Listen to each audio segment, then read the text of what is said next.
Hello అండి అందరికీ welcome to study at the channel. So ఎలా ఉన్నారు, బాగున్నారా అందరూ? సో అయితే ఇవాళ మనం జాబ్ నోటిఫికేషన్ అయితే గురించి చెక్ చేయడం అయితే జరుగుతుంది. సో ఈ ఛానల్ ద్వారా జాబ్ నోటిఫికేషన్స్ అలాగే పార్ట్ టైం ప్రైవేట్ జాబ్ గురించి తెలుసుకోవచ్చు. అయితే ఎవరైతే ఈ ఛానల్ ఫస్ట్ టైం చూస్తున్నారో ఈ ఛానల్ సబ్స్క్రైబ్ చేసుకోండి, అలాగే వీడియో నచ్చినట్లయితే లైక్ చేయండి. సో ఈ వాళ్ళ వీడియోలో ఏంటంటే ఫారెస్ట్ గార్డ్ నుంచి మనకి ఫారెస్ట్ విభాగం సెక్షన్ నుంచి అయితే ఈ నోటిఫికేషన్ వెలువడడం జరిగింది. సో ఇది మధ్యప్రదేశ్ స్టేట్కి సంబంధించి, కానీ ఈ రిక్రూట్మెంట్కి సంబంధించి క్లియర్లీ మెన్షన్ చేశారు నోటిఫికేషన్లో అయితే ఏ స్టేట్ వాళ్ళైనా సరే అప్లై చేయొచ్చని.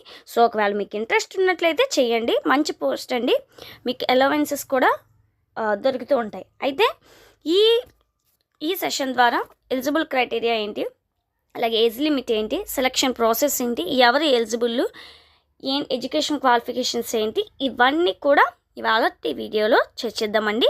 సో ఇంకెందుకు ఆలస్యం, వచ్చేయండి ఈరోజు సెషన్ చూసేద్దాం. సో ఫస్ట్లీ చూడండి, వేకెన్సీస్ ఎంత అండి, 1679 అయితే వేకెన్సీలు ఉన్నాయి. పోస్టులు రకరకాలుగా ఉన్నాయండి. అది ఫారెస్ట్ గార్డ్, అలాగే field guard, jail warder, assistant and jail superintendent. ఇది కూడా ఇవి రకరకాల పోస్టులు అండి. ఒకవేళ అప్లై చేసినట్లయితే సెలెక్ట్ అయ్యి ఈ పోస్టులు అయితే మీరు పనిచేయడానికి వీలైతే ఉంటుంది. దీనికి ఎడ్యుకేషన్ క్వాలిఫికేషన్ ఏంటంటే 12th పాస్. సో మనందరం కూడా 12th పాస్ అయిన వాళ్ళమే కదండి, I think mostly people. So మీరంతా కూడా అప్లై చేయండి, అప్లై చేస్తే తప్పే ఉంది. నెక్స్ట్ చూడండి, ఏజ్ లిమిట్ వచ్చేసరికి 18 నుంచి 33 సంవత్సరాలు. అది ఎప్పటికండి, జనవరి 1, 2026. అయితే ఈ నోటిఫికేషన్లో క్లియర్లీ మెన్షన్ చేసిందంటే సెలక్షన్ ప్రాసెస్ ఎలా జరుగుతుంది. ఫస్ట్లీ రిటన్ టెస్ట్ ఉంటుంది, అండ్ దెన్ ఫిజికల్ టెస్ట్, ఆ తర్వాత మెడికల్, ఆ తర్వాత డాక్యుమెంట్ వెరిఫికేషన్ అయితే ఉంటుంది. ఈ ఫామ్ అప్లై చేయడానికి లాస్ట్ డేట్ 14th March 2026 అని. ఓకే అండి. సో ఎగ్జామ్ ఎప్పుడు ఉంటుంది, ఏప్రిల్ అయితే మీకు ఏప్రిల్ 7ని ఎగ్జామ్ ఉంటుందని క్లియర్లీ మెన్షన్ చేశారు. సో ఇంకా ఆలస్యం చేయకుండా వెంటనే అప్లై చేయండి. మరింత డీటెయిల్డ్గా చూసేద్దాం. సో చూడండి, ఎలిజిబిలిటీ క్రైటీరియాలోని ఎడ్యుకేషన్ క్వాలిఫికేషన్స్ ఇచ్చారండి. ఒకవేళ మీరు ఫారెస్ట్ గార్డ్ లేదా ఫీల్డ్ గార్డ్కి అప్లై చేయాలంటే సో అటువంటి వాళ్ళు ఏంటంటే 12th అయితే పాస్ అయ్యి ఉండాలి. అలాగే అసిస్టెంట్ జైల్ సూపరింటెండెంట్కి ఏంటంటే బ్యాచులర్ డిగ్రీ మనం పాస్ అయ్యి అయితే ఉండాలి, ప్లస్ 12th పాస్ అయ్యి కూడా ఉండాలి. ఎందుకంటే ఇది అప్పర్ పోస్ట్ కాబట్టి. చూడండి, candidates must have passed from a recognised board or university, అంటే గుర్తింపు పొందినటువంటి యూనివర్సిటీ నుంచి అయితే ఈ డిగ్రీస్ అనేవి పొందుతూ ఉండాలి. ఇక్కడ చూడండి అసలు point, medium of study does not matter, అంటే మీరు తెలుగు మీడియంలో చదివారా, హిందీ మీడియంలో చదివారా, ఇంగ్లీష్ మీడియంలో చదివారా అనేది అయితే ఏమీ లేదు. సో ఆల్ ఆర్ ఎలిజిబుల్ అనేసి ఇందులో చెప్పాడు కాబట్టి మనకి ఎటువంటి టెన్షన్ లేకుండా వితౌట్ టెన్షన్తో మనమైతే దీనికి అప్లై చేసేయచ్చు. నెక్స్ట్ చూద్దాం. చూడండి, అయితే దీనికి సంబంధించి ఏజ్ క్రైటీరియా ఏంటో చూద్దాం. చూడండి, మినిమం ఏజ్ అయితే 18 సంవత్సరాలు అయితే ఉండాలి, అలాగే మ్యాక్సిమం ఏజ్ అయితే 33 ఇయర్స్ అయితే ఉండాలి. ఈ ఏజ్ కాలిక్యులేషన్ డేట్ ఎంతవరకు అండి, జనవరి 1, 2026 వరకు అయితే దీన్ని లెక్కించడం జరుగుతుంది. అయితే దీంట్లో ఏజ్ రిలాక్సేషన్ అనేది కూడా ఉంది, అయితే క్లియర్లీ మెన్షన్ చేయలేదు, కానీ లాస్ట్ ఇయర్ కూడా ఈ నోటిఫికేషన్ వెలువడినప్పుడు అయితే చేశారు. చాలామంది మన తెలుగు రాష్ట్రాల వాళ్ళు అయితే దీంట్లో సెలెక్ట్ అవ్వడం జరిగింది. సో దీంట్లో ఏంటంటే మధ్యప్రదేశ్ గవర్నమెంట్ ఏ విధంగా అయితే ఏజ్ రిలాక్సేషన్ ఇస్తుందో అదే ప్రాసెస్ని అన్ని స్టేట్కి సంబంధించిన వాళ్ళకైతే ఇవ్వడం జరుగుతుంది. సో మీరు టెన్షన్ పడకుండా అప్లై అయితే చేయండి. దీనికి వచ్చేసి ఫిజికల్ స్టాండర్డ్స్ ఏంటంటే హైట్ 163 ఉండాలి, అదే మేల్ పర్సన్స్కి అయితే 150 సెంటీమీటర్స్ అయితే ఫీమేల్కి ఉండాలి. చెస్ట్ వచ్చేసరికి మేల్స్కి అయితే 7 సెంటీమీటర్ విత్ 5 సెంటీమీటర్ ఎక్స్పాన్షన్తో ఉండాలి. రెండోది physical fitness test mandatory after written exam. అయితే ఎవరైతే రిటన్ టెస్ట్ రాస్తారో అందరూ క్వాలిఫై అయిన వాళ్ళని మనకి పిఎఫ్టీకి అయితే పిలవడం జరుగుతుంది. ఒకవేళ పిఎఫ్టీ రిటన్ ఎగ్జామ్లో సెలెక్ట్ అయ్యి అలాగే పిఎఫ్టీలో సెలెక్ట్ అయినట్లయితే సెకండ్ స్టెప్ అంటే అనదర్ స్టెప్కి అయితే మిమ్మల్ని తీసుకువెళ్ళడం జరుగుతుంది. ఆ అనదర్ స్టెప్ ఏంటో చూద్దాం. చూడండి అమ్మా, సెలక్షన్ ప్రాసెస్. దీంట్లో ఏంటంటే 4 స్టేజెస్ ఉంటాయంటే ఈ రిక్రూట్మెంట్లోని. అది రిటర్న్ ఎగ్జాము. అయితే ఇందులో 100 క్వశ్చన్లు ఉంటాయి, 2 గంటలలోపు దీన్ని అయితే క్లియర్ చేయాలి మనం.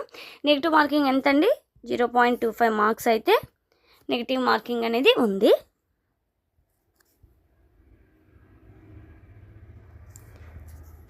సబ్జెక్ట్స్ చూడండి, ఇది వెరీ వెరీ ఇంపార్టెంట్ అండి. జనరల్ నాలెడ్జ్ ఉంది, అలాగే రీజనింగ్ ఉంది, మనకు మ్యాథమెటిక్స్, ఇంగ్లీష్ ఆర్ హిందీ. మనం దీంట్లో ఏదో చూస్ చేసుకోవాలి. ఒకవేళ మన తెలుగు రాష్ట్రాల వాళ్ళు అంటే ఏపీ నుంచి కానీ టీఎస్ నుంచి కానీ అప్లై చేసినట్లయితే మీరు ఇంగ్లీష్ ఎంచుకోండి. ఒకవేళ మీకు హిందీ వస్తే దెర్ ఇస్ నో ప్రాబ్లం, మీరు హిందీ కూడా ఆప్షన్ అయితే చూస్ చేసుకోవచ్చు. సో సబ్జెక్ట్స్ ఏంటి, జీకే ఉంటుంది, నాలెడ్జ్ రీజనింగ్ ఉంటుంది, మ్యాథమెటిక్స్, హిందీ ఆర్ ఇంగ్లీష్ ఉంటుంది. అయితే నేను మీకు ఇచ్చే సలహా ఏంటంటే, ఒకవేళ ఎవరైనా అప్లై చేసినట్లయితే ఒకసారి మధ్యప్రదేశ్ స్టేట్ గురించి ఏమైనా జీకే మీకు తెలిసినట్లయితే అవి కూడా ప్రాక్టీస్ చేసి వెళ్ళండి. క్వాలిఫైయింగ్ మార్క్స్ ఏంటంటే minimum cut off category wise అయితే ఉంటుందని ఇందులో మెన్షన్ చేయడం జరిగింది. నెక్స్ట్ చూద్దామండి.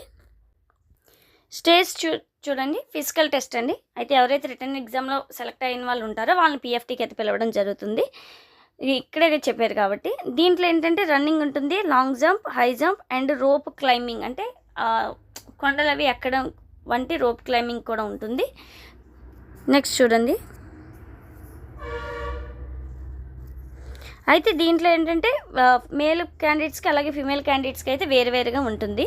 ఒకవేళ ఈ పిఎఫ్టీలో కనుక మీరు సెలెక్ట్ కానట్లయితే మిమ్మల్ని డిస్క్వాలిఫికేషన్ అయితే చేస్తారు.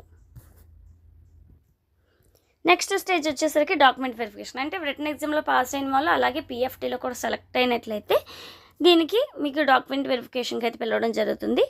సో ఒరిజినల్ డాక్యుమెంట్సే మీకు కావాలి. అవి ఏంటండి, 12th మార్క్ షీట్ ఉండాలి, అలాగే birth certificate, caste certificate and address proof, అంటే మీరు ఏ స్టేట్కి సంబంధించిన వారు, అలాగే ఏ డిస్ట్రిక్ట్, ఏ ప్లేస్, నేటివ్ ఏంటనేది, ఏ సంబంధిత డాక్యుమెంట్స్ అయితే మీకు అవసరం.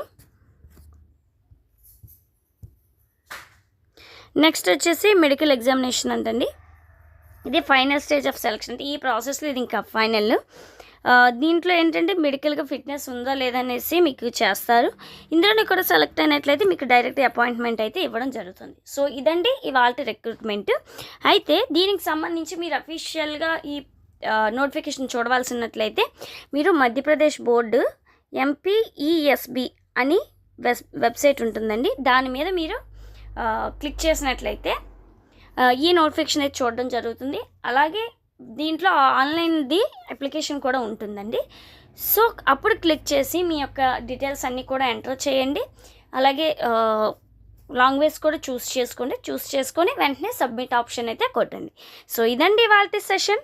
ఐ థింక్ మీకు నచ్చి ఉంటుందని అనుకుంటున్నాను. ఒకవేళ మీకు ఏమైనా డౌట్స్ ఉన్నట్లయితే కమెంట్ బాక్స్లో కమెంట్ చేయండి. మరొక సరికొత్త వీడియోతో మీ ముందుకైతే రావడం జరుగుతుంది. Thank you.